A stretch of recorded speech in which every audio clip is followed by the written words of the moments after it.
তো বন্ধুরা, তোমরা সবাই কেমন আছো? এক্সপ্লোর বিয়ন্ডের আরও একটি নতুন ভিডিওতে তোমাদের সবাইকে স্বাগত। আজকে আর কোনো রকম রাইড ভিডিও হচ্ছে না, আজকে জাস্ট আমার এই হিরো জুম 125টার একটা ডিটেল রিভিউ দেবো।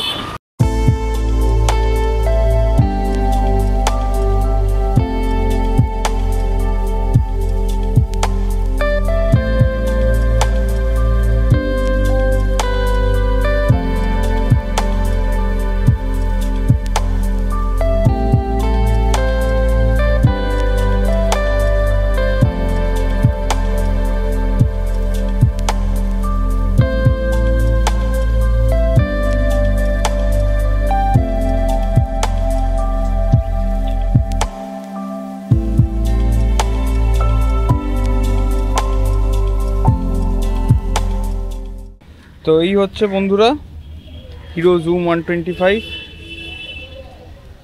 তো গাড়ির লুক নিয়ে তো কোনো কথা হবে না, লুক একদম স্পোর্টি লুক আছে, ভালো এরোডাইনামিক শেপ পুরো একদম। এটা তৈরি করেছিল হচ্ছে এই শেপটা ফ্যালকন বার্ডের ইন্সপায়ারে। এই যে সামনের যে পোর্শনটা আছে, এই সামনের পোর্শনটা পুরোপুরি ফ্যালকন বার্ডের যে লুক আছে সেইটার ইন্সপায়ারে আর কি তৈরি করা হয়েছে। পেছনের লুকটাও তো ঠিকই আছে। অনেক সময় টেল ল্যাম্পগুলো কি হয়, এই টোটালটা জায়গা জুড়ে থাকে, এখানে ওরা দুটো দিকে ব্রেক করে দিয়েছে, এখানে কিছুটা এখানে কিছুটা। তো এটার ইঞ্জিন নিয়ে যদি একটু কথা বলি, এটা হচ্ছে এয়ার কুল 4 স্ট্রোক এসআই ইঞ্জিন, যেটা 124.6 সিসি, 10.4 নিউটন মিটারে 6000 আরপিএমে ম্যাক্স পাওয়ারটা প্রডিউস করতে পারে। Obviously air cooled.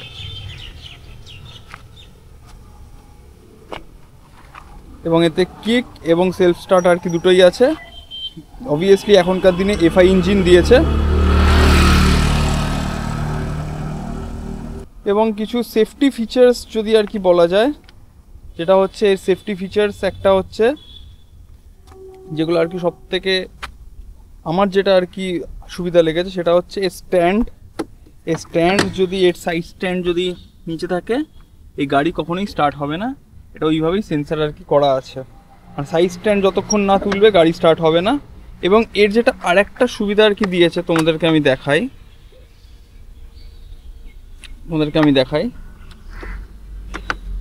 এই হচ্ছে গাড়ির পেট্রোল ট্যাঙ্কের যে আর কি নোজটা থাকে সেইটা। এটা আমি যখন পেট্রোলটা আর কি ভরাবো,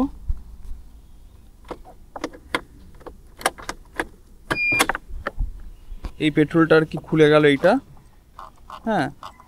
এবং এখন গাড়ি বন্ধ আছে এবং এই পেট্রোলের নোজটা খোলা আছে। ওকে, অনেক সময় কি হয়, পেট্রোল ভরিয়ে অনেক সময় এই ক্যাপটা বন্ধ করতে ভুলে যায় মানুষ। তো তাই জন্য গাড়ি এখানে যখনই স্টার্ট হবে, এরকম একটা আওয়াজ কন্টিনিউয়াস, এরকম একটা বাজার কন্টিনিউয়াস আর কি বেজে যাবে, যেখান থেকে আর কি অ্যালার্টটা পাওয়া যাবে যে আমার পেট্রোলের ক্যাপটা খোলা আছে। এখন এই আওয়াজটা চলছে, আমি যদি পেট্রোলের ক্যাপটা বন্ধ করে দিলাম, ব্যাস আওয়াজটা বন্ধ হয়ে গেল। এই সিস্টেমটা আমার মনে হয় সব থেকে ভালো দিয়েছে এখনকার যত গাড়ি বা স্কুটার রয়েছে, এর মধ্যে এই টেকনোলজিটা আমার খুব ভালো লেগেছে। এই হচ্ছে কনসোল মিটারটা, এখান থেকে নানান ট্রিপ মিটার আর কি চেঞ্জ করা যায়। এই ট্রিপ মিটারের মধ্যে সব কিছুই আর কি দেখা যায়। এখানে ট্রিপ 1, তারপর ট্রিপ 2, অ্যাভারেজ, টাইম, মাইলেজ ইত্যাদি নানান সব কিছু আর কি দেখা যায়। ডেট, টাইম, ব্লুটুথ আর কি কানেক্ট করা যায়, টার্ন বাই টার্ন নেভিগেশন। এটা হচ্ছে গাড়ির ডিআরএলটা, একটা সুন্দর লুক এখানে দেখা যাচ্ছে ডিআরএলে।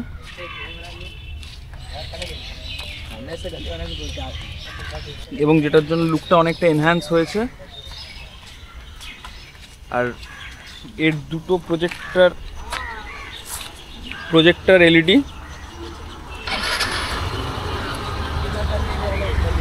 সামনে দুটো প্রজেক্টর এলইডিও দিয়েছে। এবং যেটার লাইট নর্মালি সিটি রাইডসের জন্য ঠিক আছে, বাট হাইওয়েতে খুব একটা ভালো নয়, দেখা যাবে না হাইওয়েতে। আর একটা টেকনোলজি দিয়েছে, সেটা হচ্ছে এই i3s টেকনোলজি। এই i3s টেকনোলজিটা হচ্ছে যে গাড়ি সিগন্যালে 5 সেকেন্ড দাঁড়ানোর পর গাড়িটা অটোমেটিক্যালি আর কি বন্ধ হয়ে যাবে। কিন্তু এইটার থেকে আমার মনে হয় ইঞ্জিন কিল সুইচটা অনেক ভালো, কারণ এই i3s টেকনোলজিটা অ্যাক্টিভেট হয় হচ্ছে গাড়িটা কিছুক্ষণ না গরম হলে এই জিনিসটা অ্যাক্টিভেট হয় না। তো সেটার জন্য এই এখন চালালাম, এখন গাড়িটা কিন্তু অটোমেটিক্যালি বন্ধ হবে না, তখন আমাকে এই চাবিটা ঘুরিয়েই বন্ধ করতে হবে। তো আমার মনে হয় এর থেকে ইঞ্জিন কিল সুইচটা আর কি বেশি কাজের। অনেক সময় এরকম হয়, স্টার্ট করলাম, এগোলাম, কোনো সিগন্যাল আছে, সেক্ষেত্রে i3s টেকনোলজি কাজ করছে না, আমাকে ওই গাড়ির চাবি বন্ধ করেই গাড়ি বন্ধ করতে হচ্ছে। সিটিং অ্যাডজাস্টমেন্টটা ঠিকঠাকই আছে, সিট কুশন এবং কমফোর্টেবল লেভেলটা খুব ভালো আছে। আর এই হচ্ছে টেল ল্যাম্পটা, এলইডি দিয়েছে।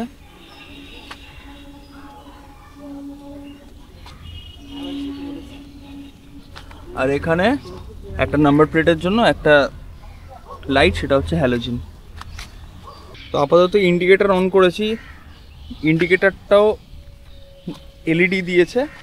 এবং এটার একটা সুবিধা হচ্ছে এই ইন্ডিকেটারটা দিয়েছে হচ্ছে সিকোয়েন্সিয়াল এলইডি হিসেবে, মানে পরপর এরকম একটা লাইন ওয়াইজ যাচ্ছে ইন্ডিকেটারটা। কিন্তু এতে কোনো হ্যাজার্ড আলাদা করে দেয়নি। তোমরা কেউ হ্যাজার্ড লাগাতে চাইলে আফটার মার্কেট লাগাতে পারবে।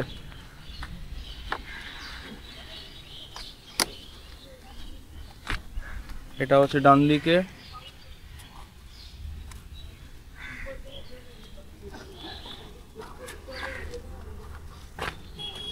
আর এইখানে হচ্ছে এই সামনে এলইডি।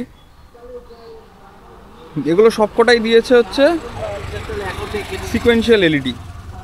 গাড়িতে টোটাল এলইডি সিস্টেম করেছে, কোথাও কোনো হ্যালোজেন সিস্টেম নেই। গাড়ির সামনে এইখানে জায়গা দিয়েছে কিছু রাখার, জলের বোতল এক্সেট্রা কিছু রাখার জায়গা দিয়েছে, ছোট ছোট কোনো কিছু রাখা যাবে। কিন্তু এখানে কোনো হুক নেই, যেটা এন্টর্কে আগে ছিল। এখানে একটা হুক ছিল যেখানে হেলমেট ঝোলানো যেত, বিভিন্ন খাবারের প্যাকেট বা যে কোনো জিনিস আর কি ঝোলানো যেত, সেই জায়গাটা এখানে নেই। এখানে এইখানে আছে একটা জায়গা, এই যে, কিন্তু এখানে কোনো প্যাকেট সেই অর্থে ঝোলানো যাবে না, কারণ এর স্পেসটা খুবই কম, প্যাকেট ঝোলানোর স্পেসটা খুবই কম। এখানে হেলমেট রাখা যেতে পারে একটা কোনো আটকে, এর থেকে বেশি আর কিছু করা যাবে না।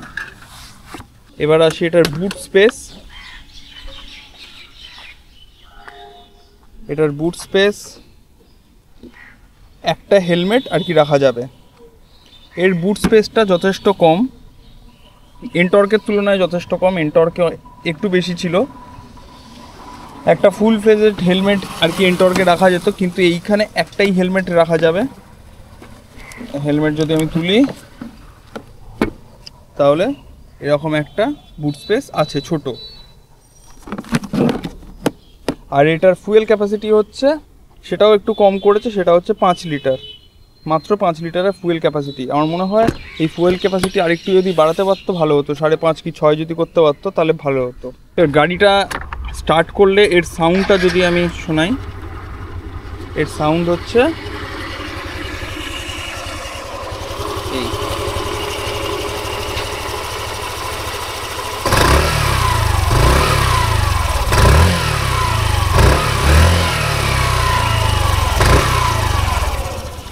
এই হচ্ছে সাউন্ডটা, স্মুথ আছে, বাট এই এন্টর্কের মতো যে একটা গম্ভীর ব্যাপার ছিল সাউন্ডটার মধ্যে, একটা বেস ছিল, ওটা নেই।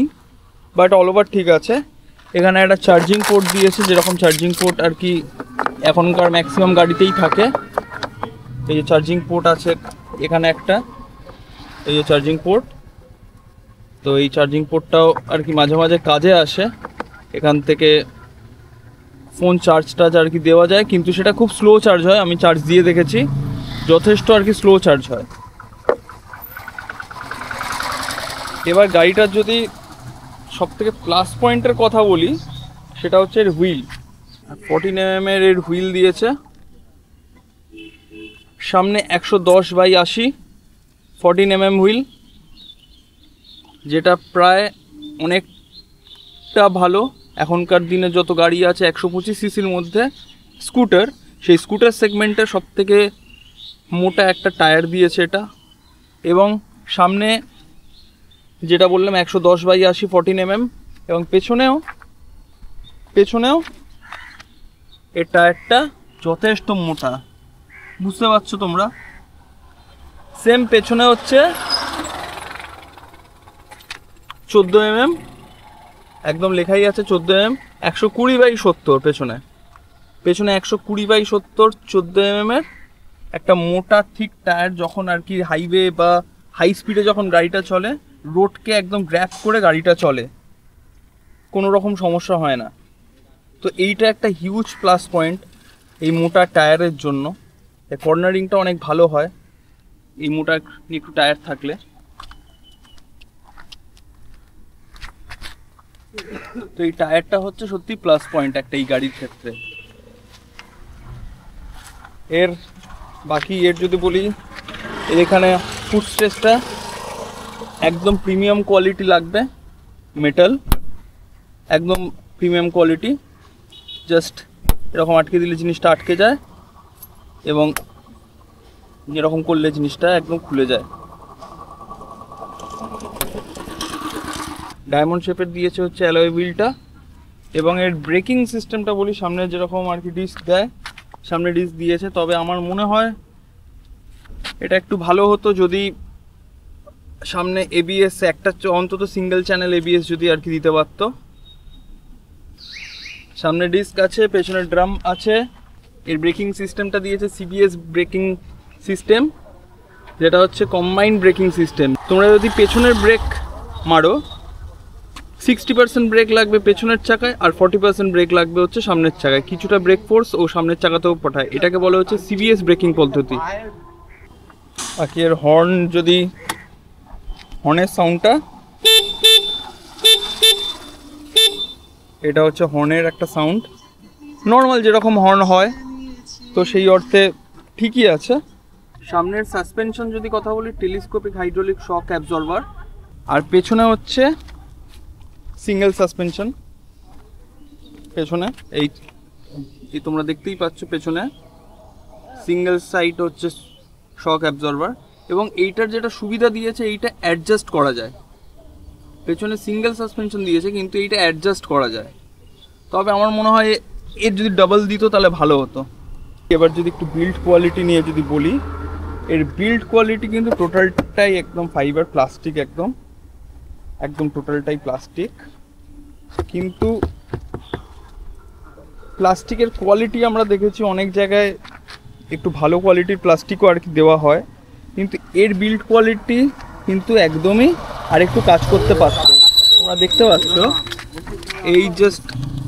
এই জাস্ট এখানে আমি যদি একটু পুশ করি, হ্যাঁ, তাহলেই কিন্তু জিনিসটা ভেতর দিকে ঢুকে যাচ্ছে।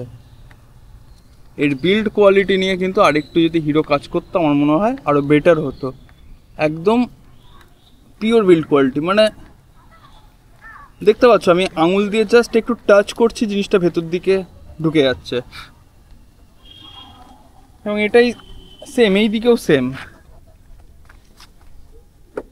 একটু টাচ করছি ঢুকে যাচ্ছে।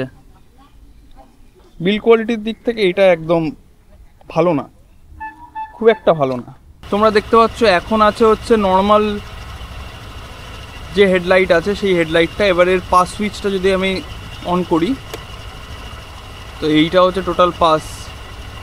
তো সেক্ষেত্রে এইটা তো অনেকটা ওপরের দিকে উঠে যায় পাসটা, বাট ঠিকঠাক।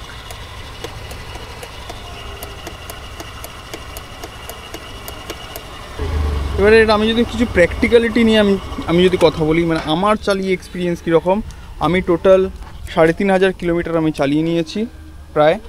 এর সিটি রাইডস বা হাইওয়ের জন্য গাড়িটা, সিটি রাইডসে এর কমফোর্টেবল লেভেল খুব ভালো, হাইওয়েতেও এর কমফোর্টেবল লেভেল খুব ভালো। সিটিং পশ্চার এবং লং জার্নির ক্ষেত্রে এর কোনো অসুবিধা হয় না, খুবই কমফোর্টেবল জার্নি হয়। কিন্তু সিটি রাইডসে মাইলেজ আমি যদি বলি 30 থেকে 35-এর মধ্যে আর কি এর মাইলেজ আমি এখন পাচ্ছি। পরবর্তীকালে কি হবে জানি না। হাইওয়েতে এর মাইলেজটা ভালো পাওয়া যায়।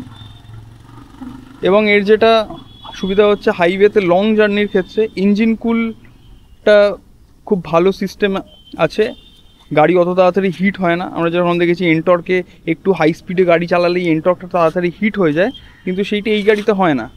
এই গাড়িতে টানা 80-90 স্পিডে আমি যদি ক্রুজ করতে থাকি, প্রায় অনেকটা ক্রুজ আর কি করা যাবে। তারপর গিয়ে গাড়িকে হয়তো 10 মিনিট হয়তো রেস্ট আর কি দিতে হবে, এবং সেটা আর কি সব গাড়িতেই আর কি করা ভালো। বাকি এর তো গাড়ির লুক নিয়ে তো কোনো কথা হবে না, লুক একদম স্পোর্টি লুক আছে, ভালো এরোডাইনামিক শেপ পুরো একদম। এটা তৈরি করেছিল হচ্ছে এই শেপটা ফ্যালকন বার্ডের ইন্সপায়ারে। পেছনের লুকটাও তো ঠিকই আছে। অনেক সময় টেল ল্যাম্পগুলো কি হয়, এই টোটালটা জায়গা জুড়ে থাকে, এখানে ওরা দুটো দিকে ব্রেক করে দিয়েছে, এখানে কিছুটা এখানে কিছুটা, তো লুকটা দেখতে আর কি ভালোই লাগছে। এবং ইন্ডিকেটার তো আর কি দেখালাম, যেটা সিকোয়েন্সিয়াল এলইডি, কিন্তু এর হ্যাজার্ড নেই। এটা আমার মনে হয় এই হ্যাজার্ডটা দিলে হয়তো ভালো হতো, কারণ হ্যাজার্ডটা এখনকার দিনে খুব ইম্পর্টেন্ট। হ্যাজার্ডটা বাইরে থেকে আলাদাভাবে আর কি লাগানো যায়। এবার আমি যদি বলি এর গাড়িটার আমি আলাদা করে আমি কি ইনস্টলেশন আমি করেছি, এর অ্যাক্সেসরিজ বা কি, যেটা আর কি আমার মনে হয় কোম্পানি এই জিনিসগুলোকে কস্ট কাট না করতেই পারতো, সেটা হচ্ছে এর সাইড স্ট্যান্ড। এর সাইড স্ট্যান্ডটা আলাদা করে আমাকে লাগাতে হয়েছে, এবং সেটার সাথে সেন্সার দিয়ে আলাদা করে লাগাতে হয়েছে। এটা আমি নিজেও জানি না হিরো এটা কিভাবে আর কি করলো, মানে কী ভেবে আর কি করেছে, সাইড স্ট্যান্ড আলাদা করে আর কি লাগাতে হয়েছে। যেখানে এখনকার দিনে ডাবল স্ট্যান্ড অনেক গাড়িতে থাকে না, সেটাও আলাদা করে লাগাতে হয়, এখানে সাইড স্ট্যান্ড আর কি আলাদা করে লাগাতে হয়েছে। গাড়িতে ভাইব্রেশন খুব একটা নেই, হাই স্পিডে চললেও যে অনেক সময় অনেক গাড়ি একটু ভাইব্রেট করে, সেই ব্যাপারটা এখন অবধি আমি ফিল করিনি। আমার গাড়ি 100 আর কি ক্রস করেছে, 100 স্পিডেও আমি চালিয়ে আমি দেখেছি। একটু অফরোড হলে এর জার্কিংটা একটু ফিল হয় বেশি, যেটা কেন হয় মানে আমিও ঠিক বলতে পারবো না। বাকি এর যদি কিছু নেগেটিভ পয়েন্ট বলি, সেটা হচ্ছে 1 নম্বর হলো হচ্ছে বিল্ড কোয়ালিটি আর একটু বেটার করতে পারতো। সাইড স্ট্যান্ড যেটা আর কি কোম্পানি দিতে পারতো, যেটা আলাদা করে আর কি লাগাতে হয়, অ্যাক্সেসরিজের মধ্যে আর কি পড়ে যায়। আর থার্ড হচ্ছে একটু অফরোড হলে, মানে একটু খারাপ রাস্তা হলে এর জার্কিংটা বড্ড ফিল করতে পারি জার্কিংটা, তো সেইটা একটা নেগেটিভ পয়েন্টের মধ্যেই আমি আর কি ধরবো। ফোর্থ হচ্ছে বুট স্পেস বড্ড কম, এটা যদি আরেকটু বেশি হতো ভালো হতো। 5 নম্বর হচ্ছে হ্যাজার্ড, এর হ্যাজার্ড দিতে পারতো, সেই হ্যাজার্ডটা ডিমান্ড করছে। আর হচ্ছে এই কয়েকটাই আছে এর নেগেটিভ পয়েন্ট। সবার লাস্টে আমি এর দামটা বলবো, এর অন রোড কলকাতায় প্রাইসটা কি পড়ছে সেটাও একবার আমি বলবো। এবং আমি যদি এর অ্যাক্সেসরিজ আমি কি আলাদা করে লাগিয়েছি সেটা যদি বলি, এই একটা আমি ক্র্যাশ গার্ড লাগিয়েছি এবং ফগ ল্যাম্প লাগিয়েছি, যেটা আমার হাইওয়ে রাইডের ক্ষেত্রে রাত্রেবেলা কাজে লাগে ফগ ল্যাম্পটা। আর এই ক্র্যাশ গার্ডটা হচ্ছে স্পিড ক্র্যাশ গার্ড একটা, এবং এই ক্র্যাশ গার্ডটার প্রাইস আমার পড়েছে ফিটিং নিয়ে 2600 টাকা, 2600। এবং এই ফগ লাইটটা পড়ছে হচ্ছে লিউ এইচজির একটা ফগ লাইট, এই ফগ লাইটটা পড়েছে হচ্ছে তোমাদের 1200 টাকার মতো। আর এইখানে আমি একটা মোবাইল হোল্ডার লাগিয়েছি, এটা হচ্ছে শক প্রুফ মোবাইল হোল্ডার, যেটাও হচ্ছে লিউ এইচজির। এটা শক প্রুফ, এটা যখন গাড়ি চলে এটা এরকম মানে নর্মাল যে আয়রনগুলো হলে, ওই মেটালেরগুলো হলে একটা ঝনঝন আওয়াজ করে, বাট এটা এখানে হয় না। এটার একটা সুবিধা, এটাও লিউ এইচজির মালটা আর কি লাগানো হয়েছে, ফিট করা হয়েছে। এইটার প্রাইস পড়েছে হচ্ছে 900। সেই ফগ লাইটটা আমি যদি জ্বালাই তাহলে সেই ফগ লাইটটা এই একটা হচ্ছে ওপরের, আর এটা হচ্ছে নিচের ফগ লাইটটা, এটা আপার এটা লো। এই ফগ লাইটের থ্রোটা তোমরা কি এখানে বুঝতে পারবে কিনা জানি না। এই দেখো, এটা হচ্ছে ফগ লাইটের থ্রো। আমি যদি বন্ধ করি, এই দেখো বন্ধ হলো, এই যে জ্বালাই তোমরা হয়তো বুঝতে পারছো, থ্রোটা ভালোই আছে। আর এটা লোয়ারটা বেশ ভালোই থ্রো আছে। রাত্রিবেলা হাইওয়েতে কোনো রকম সমস্যা হয়নি আমার, আমি চালিয়ে আমি ফিল করেছি।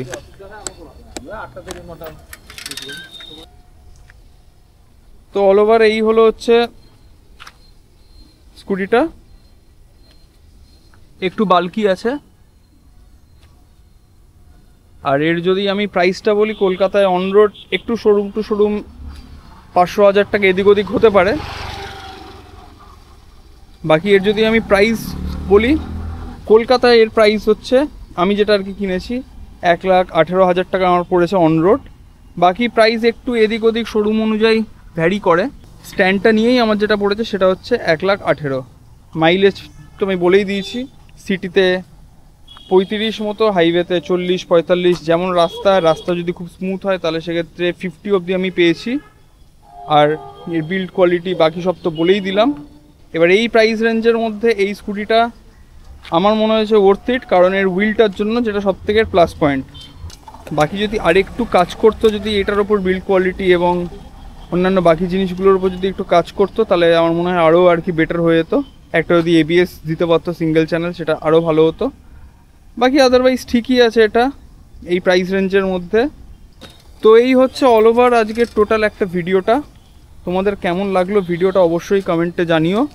এবং এই স্কুটির ব্যাপারে যদি তোমরা কেউ ইউজ করে থাকো, এই স্কুটির ব্যাপারে আরও যদি কোনো এক্সপিরিয়েন্স থাকে, সেটা আমাকে অবশ্যই জানিও।